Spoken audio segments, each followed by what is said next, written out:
Oke lah bro, kembali lagi dengan gua. Kali ini gua akan membahas sebuah film yang bergenre horor. Film ini sangat menegangkan sekali ya, karena di setiap menitnya akan terjadi pembunuhan dan pembunuhan. Pembunuhan seperti apa itu? Oke lah, daripada bikin penasaran dan banyak bacot, langsung saja ke filmnya. Panas-panas sange aduh. Hari bule aduh susuna gede aduh ewe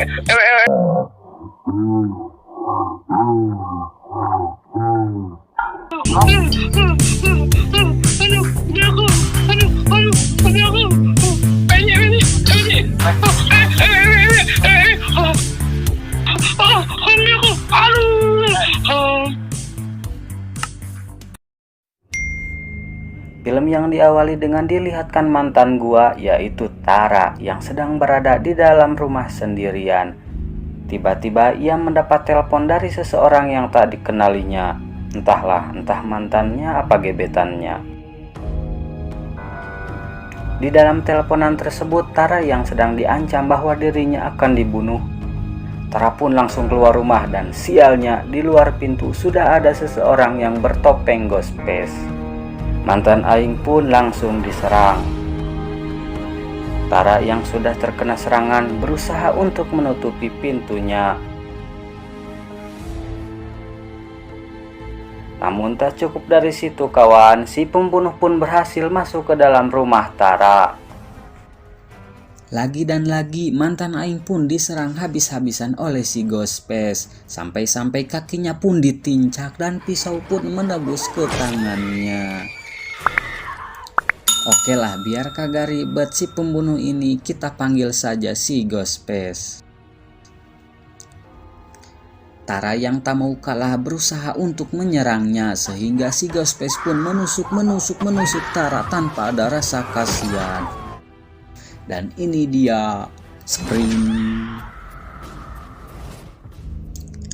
Dan scene beralih di kota California. Dilihatkan seorang cewek dan cowok. Dan ini dia Sam, kakaknya Tara, dan Richie, pacarnya Sam.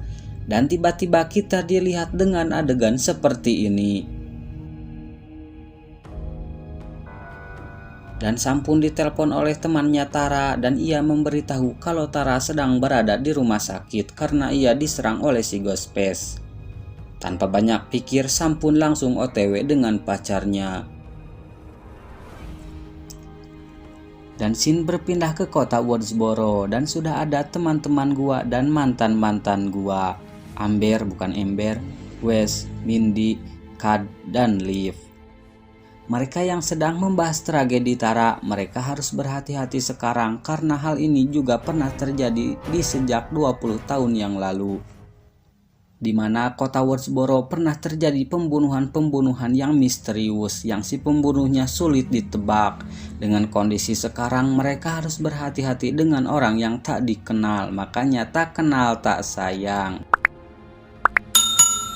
Lanjut ke Sam dan pacarnya, tibalah mereka di rumah sakit. Tara yang kaget kakaknya datang. Diketahui mereka berdua tak lagi bersama semenjak beberapa tahun yang lalu. Tara yang hanya tinggal berdua bersama ibunya pun jarang pulang. Dan Sam yang bekerja di luar kota. Dan diketahui juga ayah mereka pun sudah tiada.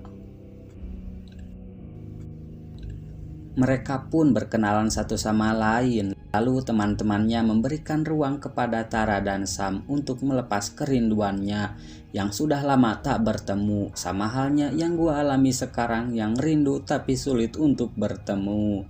Mantan gua yang nangis karena tak tahan dengan kejadian yang mengerikan semalam. Lanjut dengan seseorang yang mengganggu mereka di dalam kafe.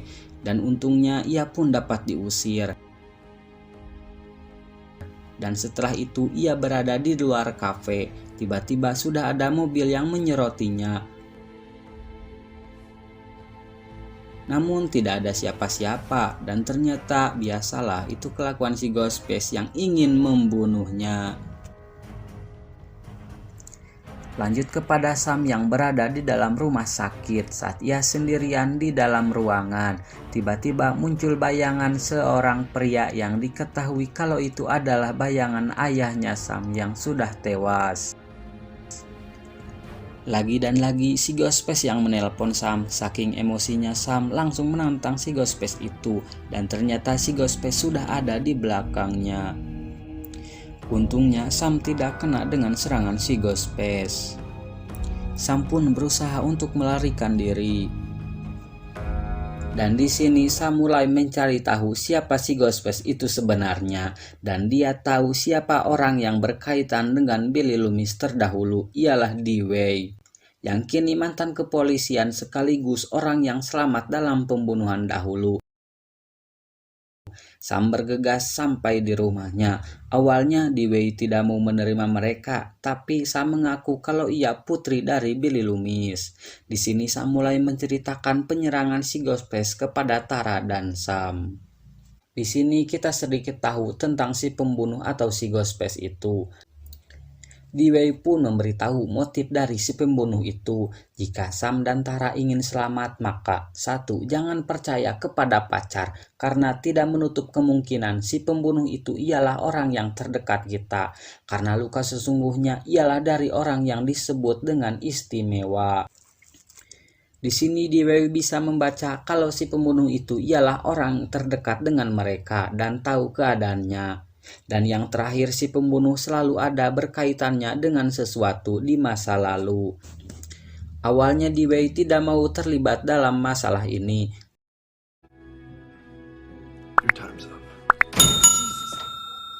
Lalu Dewey pun menghubungi Sydney dan memberitahu kalau si pembunuh sudah kembali.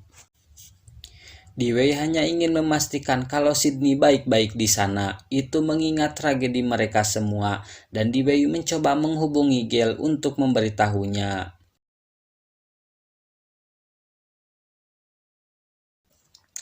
Dan scene beralih dengan ibunya Wes dan Wes. Siang itu ibunya meminta Wes agar tidak kemana-mana karena di luar sedang tidak baik-baik saja. Kala itu ibunya Wes akan pergi untuk bertugas dan meninggalkan Wes sendirian di rumah.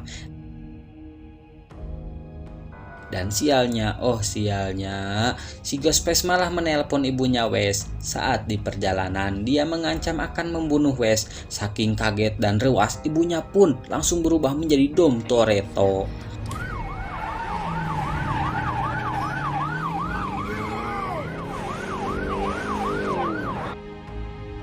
Setibanya dia di sana, ia pun langsung lari untuk menyelamatkan Wes. Namun sialnya, itu hanya jebakan si Ghostface. Si Ghostface pun langsung menjalankan aksinya. Emang ya kagak ada obat. Wes yang habis coli tak sadar akan ada bahaya yang mengancamnya. Lalu si Ghostface pun sudah ada di belakangnya yang akan menyerangnya. Lagi dan lagi si Ghostface pun berhasil membunuh Wes dengan menusuk lehernya menggunakan pisau. Oh my god, sungguh kelakuanmu yang tak disukai Tuhan. Samantha yang sudah tahu kalau Wes dan ibunya sudah tewas menjadi korban sasaran dari si Ghostface. Dan di sana Sam melihat Bang Satpam yang harusnya ia menjaga Tara di rumah sakit. Tentu saja Sam pun teringat kepada adiknya dan cus OTW ke rumah sakit dengan Dewey di sana. Lanjut di rumah sakit dengan Tara sendirian, ia mendengar seseorang di luar sana. Merasa ada firasat yang tidak baik. Ia pun mencoba untuk mengeceknya, lalu seperti biasalah lampunya pun mati dan sepi. Tara yang terus mendorong kursi rodanya walaupun tangannya dia masih terluka.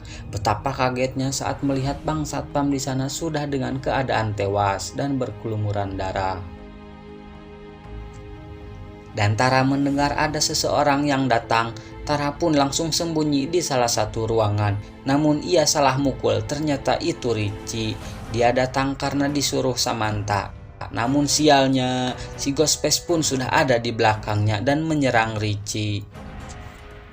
Dan pada saat si Ghostface akan membunuh Tara, untungnya Samantha dan Dewey datang di waktu yang tepat. Tapi sayangnya si Ghostface pun lolos.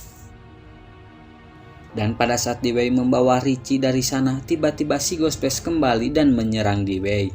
Dan untungnya Dewey berhasil menembak si Ghostface.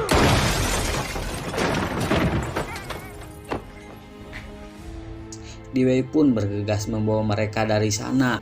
Dan ia bermaksud akan menembak kepala si Ghostface hingga mati. Namun tak semudah itu Ferguson untuk membunuh si Ghostface karena ia memakai baju anti peluru. Alhasil malah si Dewey yang tewas dibunuh dengan sadis. Betapa sakitnya saat apa yang dirasakan oleh Dewey dibanding lu cuma sakit cangkeng doang. Betapa sedihnya Gale saat melihat Dewey yang sudah tewas dan menjadi korban si Ghostface. Dan terlihat Sydney pun datang ke sana. Niat si Sydney pun baik, berniat untuk menyelesaikan masalah Samantha, tetapi Samantha tidak mau. Ia malah memilih untuk pergi dengan Tara dari kota Woodsboro itu. Saat di perjalanan, Tara kehilangan indi lehernya. Terpaksa ia harus mengambil cadangannya yang berada di rumah Amber. Di malam hari itu, di rumah Amber sedang dirayakan pesta. Dan scene beralih dengan dilihatkan adegan pemanasan Kat dan Liv. Ini dia. Di sini Liv sangat sangai sekali dan ia mengajak Kat agar melakukannya di kamar atas. Tetapi karena Kat anak yang soleh, ia malah menolak ajakan Liv sehingga ia pun pundung dan pergi keluar. Kat pun langsung mencari Liv dan sialnya si Ghostface pun datang dan menyerang Kat hingga tewas. Samantha, Tara, dan Richie setibanya di rumah Amber yang merupakan sahabat Tara. Demi kenyamanan Tara yang sedang sakit, ia membubarkan pesta yang ada di rumahnya itu. Setelah semuanya bubar, kini yang tersisa hanyalah sahabat terdekatnya saja. Namun saat itu, Liv yang muncul kembali dan menanyakan Kat. Di lain sisi, Gale dan Sydney yang mengikuti mobilnya Samantha. Sydney yang menghubungi Samantha kalau si pembunuh ada di rumah itu. Dan benar saja si Ghostface pun muncul kembali di rumah itu. Kini ia berada di belakang Mindy dan menyerangnya. Untungnya Samantha mendengar dan menolongnya. Dan setelah kejadian Mindy diserang, semua orang keluar dan saling menyalahkan satu sama lain. Dan tiba-tiba saja Amber mengheadshot kepalanya Liv dengan berdamage 999 dus. Oke dah lanjut. Kini mereka pun berpencar belah dan Samantha pun tidak percaya lagi kepada Richie karena bisa saja pembunuhnya dua orang. Sydney dan Gale setibanya di sana melihat Amber yang sedang kesakitan. Tetapi mereka sudah berpengalaman, tahu kalau itu hanyalah sebuah jebakan. Samantha yang melepaskan dan mengeluarkan Tara yang berada di dalam lemari. Sydney yang berusaha melawan si Ghostface akhirnya jatuh bersamaan dari atas tangga. Lalu Samantha datang membantu Sydney. Richie yang masih terluka tiba-tiba menusuk Samantha, pacarnya ia sendiri, dengan pisau. Dan disinilah mulai menunjukkan wajah-wajah mereka yang asli. Dan pada saat Amber akan membawa Tara keluar dari tempat yang disekap, ternyata Tara sudah tidak ada di sana. Dan tiba-tiba saja Tara langsung menghajar Amber. Lalu dengan cepat Samantha memanfaatkan di saat Richie tidak fokus. Smackdown antara mereka pun terjadi. Sydney pun melawan Amber dengan dibantu Gale. Naas, mantan gua pun harus terbakar. Akan siakan. Samantha yang sudah tak berdaya melawan Richie, tiba-tiba ia didatangi bayangan ayahnya dan berkata, "Jangan macam-macam dengan putri pembunuh berantai." Samantha pun langsung melakukan fatality. Akan siakan. Akhirnya Richie pun tewas dengan sangat sadis-sadiskan. Oh my god.